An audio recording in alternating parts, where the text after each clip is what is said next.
জিম্বাবুয়ের বিপক্ষে টি-20 সিরিজের চতুর্থ ম্যাচে আজ মাঠে নামবে বাংলাদেশ। সিরিজ নিশ্চিত হওয়ায় এই ম্যাচে একাদশে দেখা যেতে পারে বেশ কয়েকটি পরিবর্তন, যদিও প্রতিপক্ষ নিয়ে ভাবতে চান না তাসকিন। জিম্বাবুয়ের বিপক্ষেই বিশ্বকাপের সেরা প্রস্তুতি নিতে চায় বাংলাদেশ।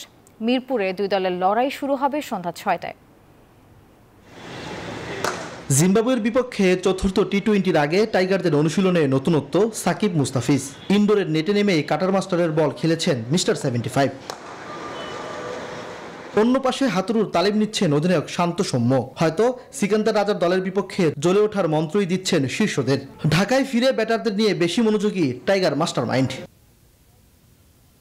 এর আগে অবশ্য মিরপুরের সেন্টার উইকেটে রিশাদ হোসেনকে পরখ করে নিয়েছেন spin bowling coach Mushtaq Ahmed.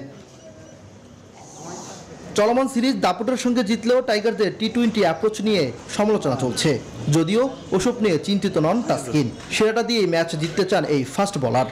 আমাদের মেন লক্ষ্য তো ওয়ার্ল্ড কাপ কেন্দ্রিক। এখন আসলে দেখেন, আমরা যারা প্লেয়ার আছি, আমাদের কাজ কিন্তু যেখানেই খেলতে আমি সর্বোচ্চ দিয়ে ভালো খেলার চেষ্টা করি। টি-20-তে 13 নম্বর দল জিম্বাবুয়ের বিপক্ষে আসলেই কেমন হচ্ছে টাইগারদের বিশ্বকাপ প্রস্তুতি? টিম ওয়াইজ এবং যে যার জায়গা থেকে যদি 5-10% ইমপ্রুভমেন্ট নিয়ে ওয়ার্ল্ড কাপে ঢুকতে পারি, ভালো ক্রিকেট খেলতে পারবো এবং আমাদের স্টার্টটা অনেক ইম্পর্টেন্ট হবে। তো আসলে যতই কথা হচ্ছে জিম্বাবুয়ে নিয়ে, আবার যদি একটা ম্যাচ হেরে যাই তখন কিন্তু আবার অন্যরকম কথা হবে যে জিম্বাবুয়ের সাথে আসছে। জিতলে ক্রেডিটটা কম পাই আমরা ছোট টিমের সাথে খেললে, কিন্তু হারলে কিন্তু সবাই বলবে জিম্বাবুয়ের সাথে হেরে গেছে। চতুর্থ ম্যাচে একাদশে দেখা যেতে পারে বেশ কয়েকটি পরিবর্তন। সাকিব মুস্তাফিজের সাথে ইনজুরি কাটিয়ে ফেরার অপেক্ষায় সৌম্য সরকার।